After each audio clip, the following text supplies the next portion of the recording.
Testing, testing. Fine, okay.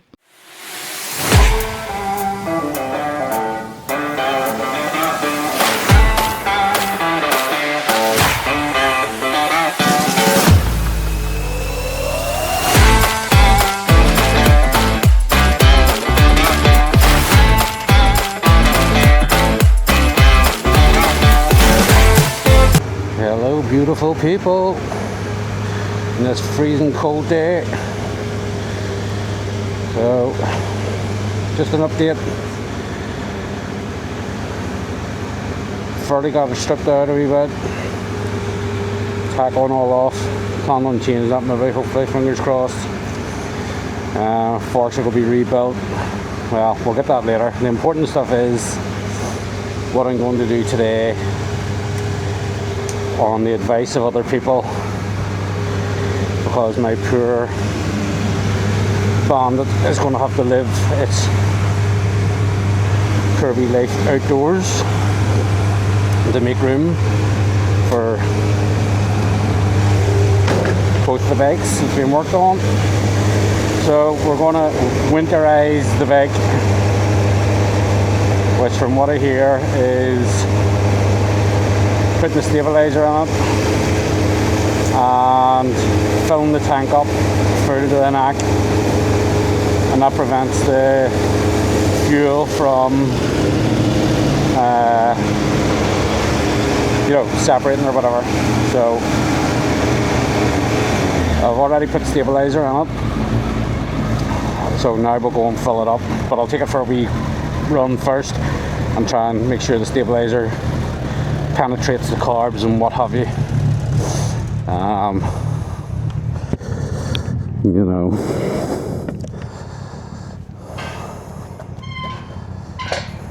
don't want my poor pig getting the flu. No COVID, please.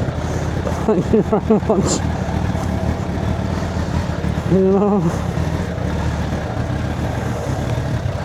Am I making it past the bin? Sure I'm not. Okay. Backseat, forward. Lefty, lady, tooty, lady.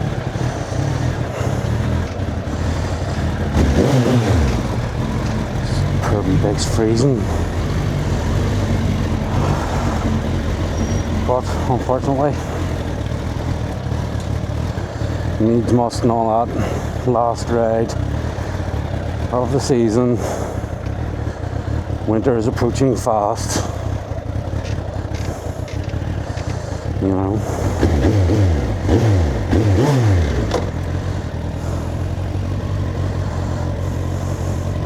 Excuse me. So sorry. Stutter, splutter. So if there's any more like hacks out there on winterizing your motorcycle for the winter, I wouldn't mind hearing any tips, tricks, hints, anything like that at all. Would be absolutely marvelous, because I've never professed to be a pro when it comes to this kind of stuff. So any of you pros out there want to share your knowledge, I honestly genuinely think that sharing knowledge is the best way forward.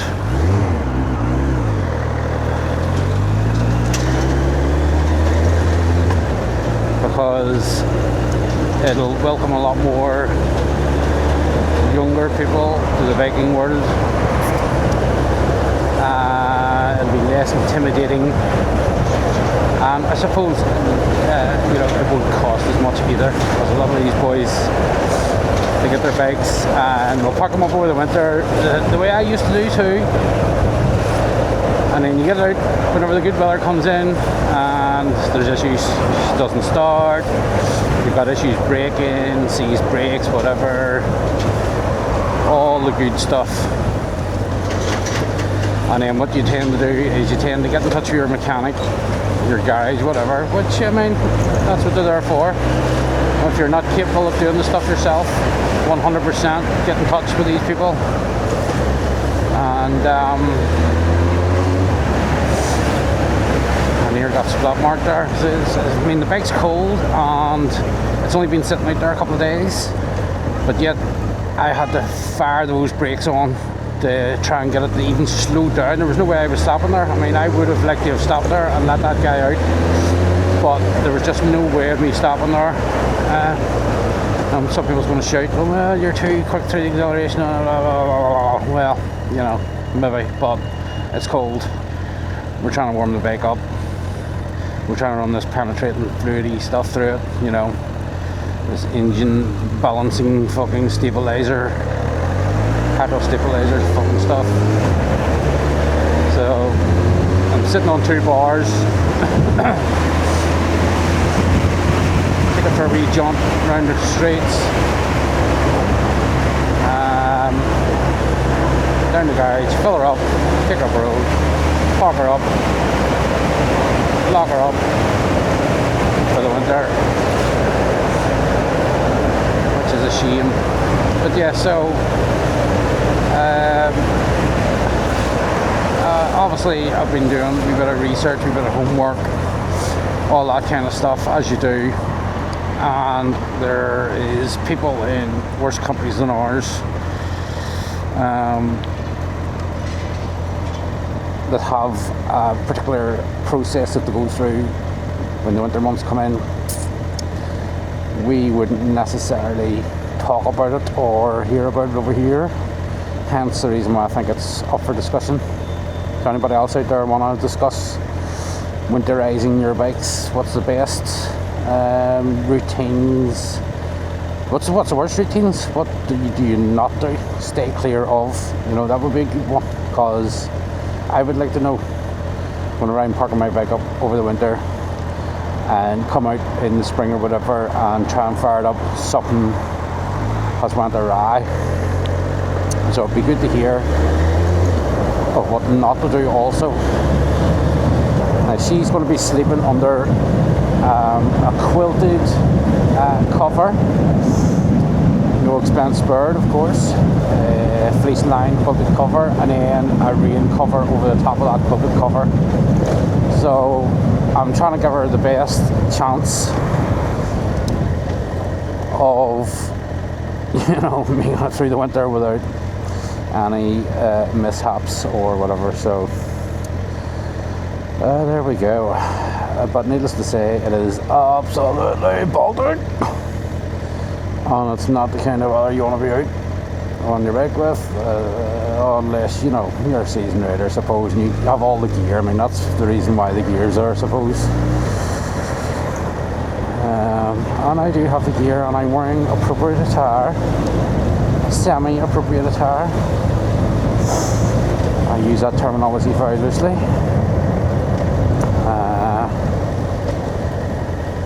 But yeah, I mean, that's what you get the gear for. But, you know, I mean, it's a toss up between buying a leather jacket for £100 or a leather motorcycle jacket for £350, £400, and up and up and up and up. Leather jacket, I'm afraid, will suffice for myself, you know. But those boys out there in their, you know, whatever name brand gear and whatnot and stuff, fair play to them all, because when it comes to this time of year, people like myself sort of, you know, we cringe a wee bit slightly when we're out riding, because we're like shaking like a leaf, freezing cold, hands are starting to go numb. I mean, mine's got the heated grips and everything else and stuff, so I mean, I'm sort of semi-privileged, you know. But I don't really use it that often, to be fair. I don't know why I don't use it, but I just don't know. I just don't use it all the time, or don't use it when I shoot, maybe. More appropriately speaking.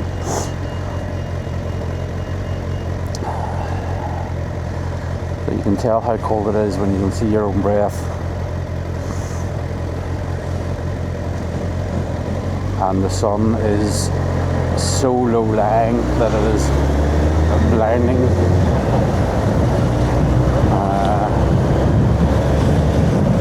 But get the snoods on, get the leather jacket on, get your Kevlar pants on, get your motorcycle riding socks on if you've got any.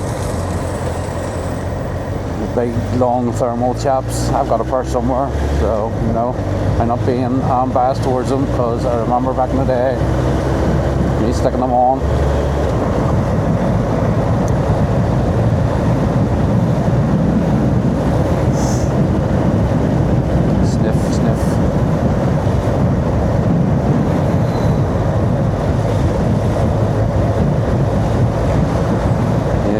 Lucky for me, I've got the 4 wheels as well as the 2. So when it gets to this time of the year, the 4 wheels are being ridden, drove 100% of the time.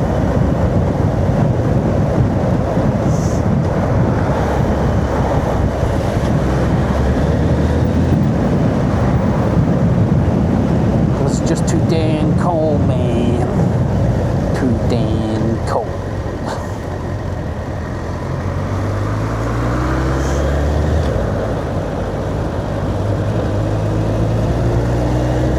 So we'll go up here, we'll round there, down there, over there, through there, and maybe round that wee bit, and hopefully she'll be as snug as a bug on a rug by that stage, and we'll be able to go to the garage, fill her up, and straight up to the house, park her up.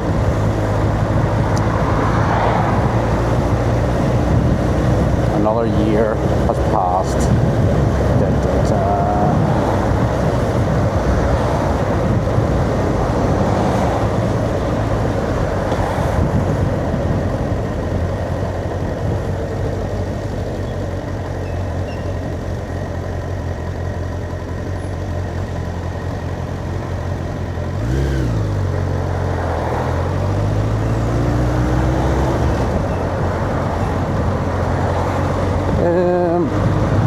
So I was thinking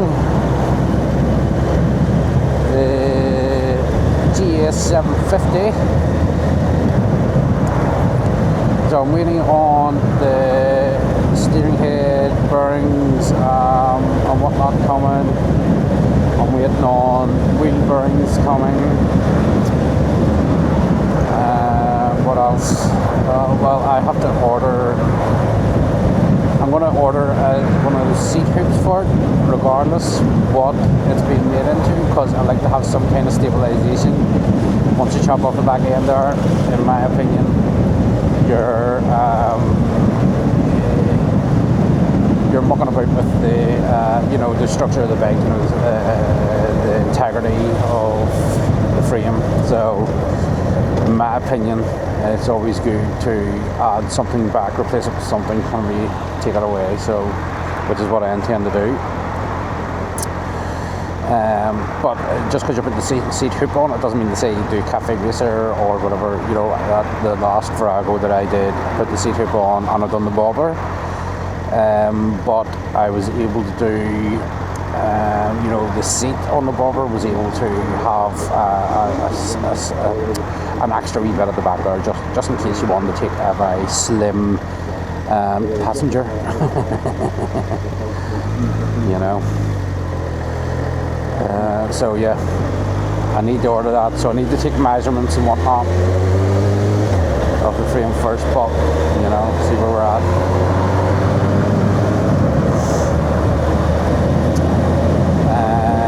So at the moment it is just, you know, the strip down, the paint that I've got for the Virago wheels, I've decided I'm going to use on the GS wheels.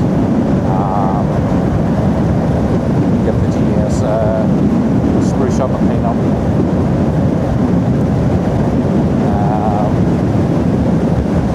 I don't intend on doing anything really else. Virago, apart from getting that quarter fairing on, and the engine's going to be put to one side. It'll be like an ongoing decision making process for the Virago. What I do next, but I've got a brand new stator and all there that I've yet to put in, along with the appropriate gaskets and what have you that you need. You're required to do so. The Bandit here, I'm wanting to do stuff with it as well. But I mean, funds and all that, I can only really sort of manage doing wee bits at a time, and I'm sort of focusing on the GS at the minute. So all my funds are going to be going towards it, as you can appreciate. You're buying these bits, I mean, they're not Chinesian bits, so you're buying these bits, proper manufacturer's part numbers on them, so they're costing you, sometimes up to 5-6 times the price of what you're getting off eBay or whatever, just because they're proper with the part numbers and whatnot. So so I can only sort of do 1 or 2 bits a week depending on cost and whatnot. Wheel bearings, steering head bearings, all. I was able to sort of do a bulk buy on things like that. But anything more sinister, you sort of have to pick and choose what's going to get the bike up and running, and what is only cosmetic and can be gotten later on down the line. So obviously I've got the chain, sprockets. I'm going to have to pull the carbs out. I might need a rebuild kit for the carbs. So I haven't done that yet because I haven't pulled the carbs out yet. I mean, to be honest, I will probably just go ahead and order them anyways. By the time it gets here and all, you may as well have them at the hand, because the chances are you are going to do minimalistically, your seals and what have you, gaskets and O-rings and stuff like that. I would imagine that considering where I've got this bike from, it lived its pitiful life outdoors, and for some of that outdoor lifestyle, it didn't even have a cover. So I mean, whenever I went to pick it up, I mean, she eventually fired, and I took her up and down the street, had a bit of a splutter and whatnot, coughing and barking and getting on, but the amount of water that came out from the headlight bowl was absolutely worrisome. But the place you get the bikes at and this, that, you sort of take a chance, and I'm sort of keeping my fingers crossed and taking the chance that everything, even though the amount of water came out of it that did, I'm sort of taking the chance that you're on down there and whatnot, she's pretty much okay. I mean, a few corroded wires or whatever, we'll just strip back and make fresh connections, or replace that wire completely, or I'm even toying with the idea of maybe doing a new wiring harness for it, and do the bare bones wiring, which it'll be something that I've been wanting to do for a long time, but you can sort of scratch your head a wee bit when it comes to stuff like that. I'm doing lots and lots of research, and I'm sort of overloading the brain at the minute because of the Virago. So, because I was wanting to do it with the Virago, but when I took the switches and all off, the wiring leading into that right hand switch was absolutely astronomical.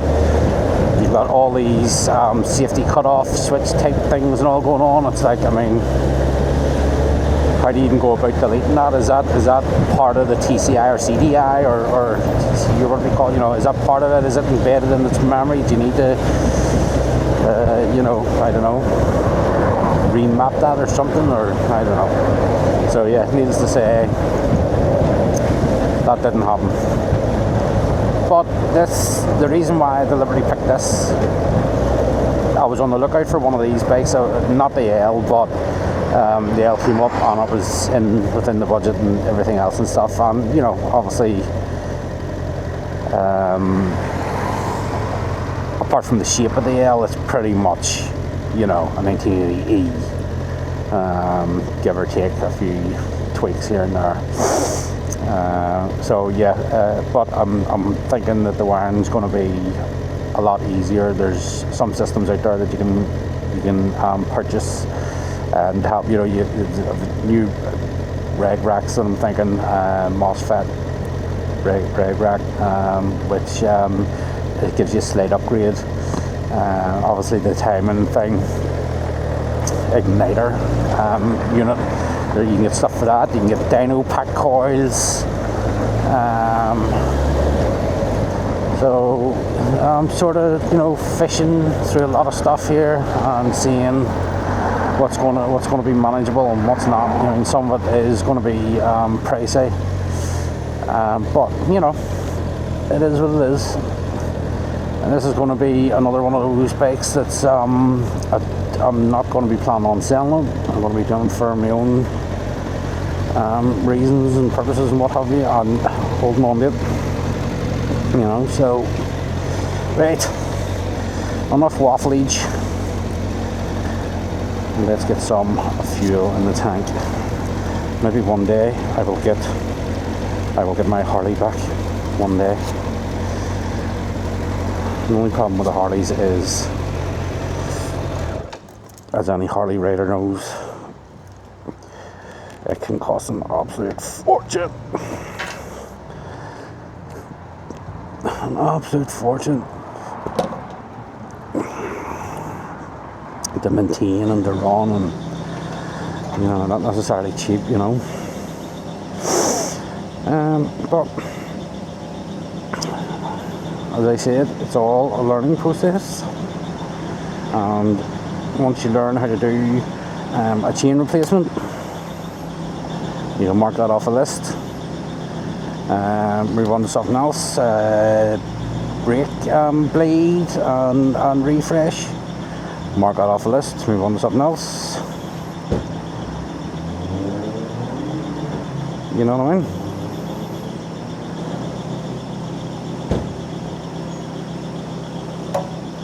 Because every bike is near enough the same when it comes to its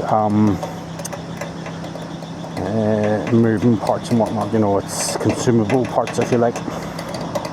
You know, regardless whether it's a hydraulic braking system, it's just a wee bit more complex,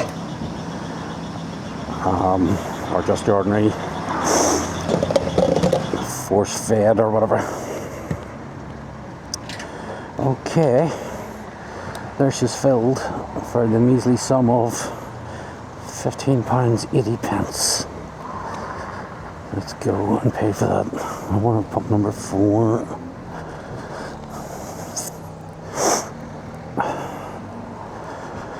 Pump number 4.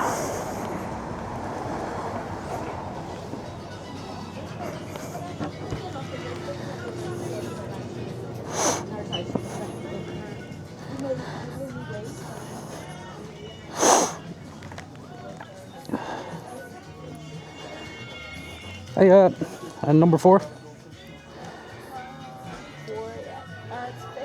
15.80. Perfect, thank you. As easy as that.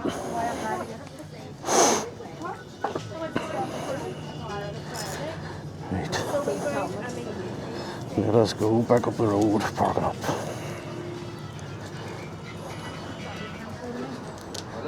What I need is another garage or shed or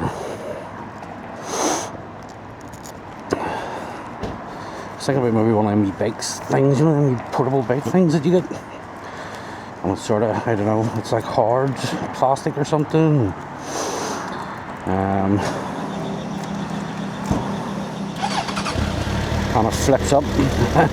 It flips up and you ride the bike in, or you push the bike in or whatever, and it flips back down and you can lock it or whatever. But I don't know, are they any good, or I don't know. Although, yeah, I've got more pressing matters to be spending my money on.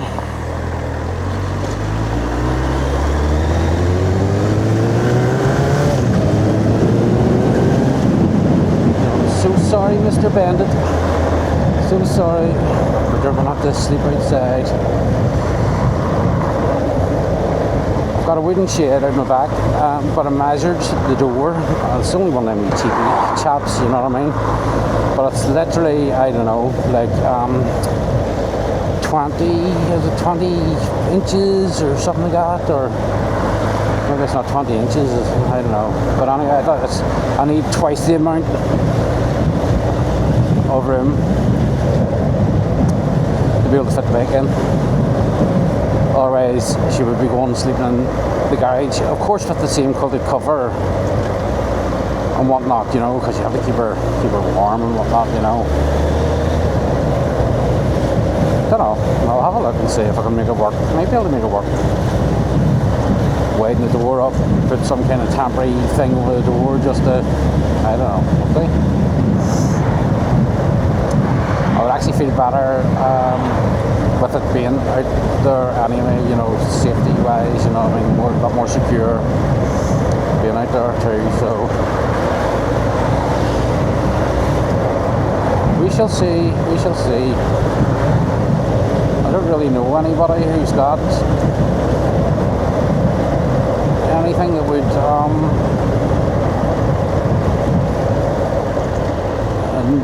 not necessarily I don't know anybody who's got a shed spur or room in the shed spur, should I say. Most people's got stuff in there, you know, otherwise I would maybe approach somebody and, can I park the bike up in yours over the winter? Thank you very much. You know.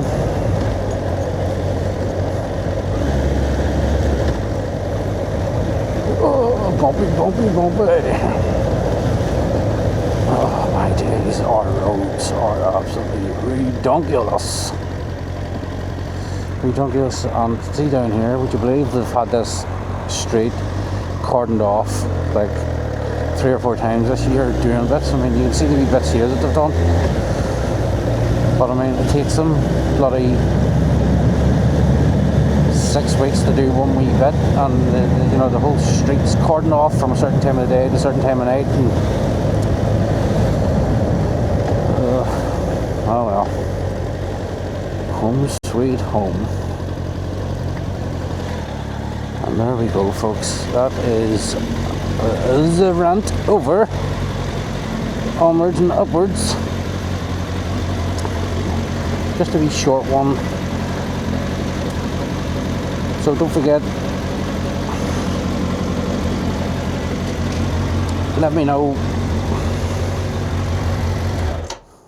winterizing your motorcycles over the winter. Hints, tips, and even do not do's. Stay away from, you know, people's like, they'll tell you, oh, do this, do that, and then someone else is saying, don't do that, you're going to do damage to such and such. Okay, now's the time for a warm cup of tea. Thank you very much. Okay, folks, until we meet again, alas, the time has come to switch off. Ciao, ciao.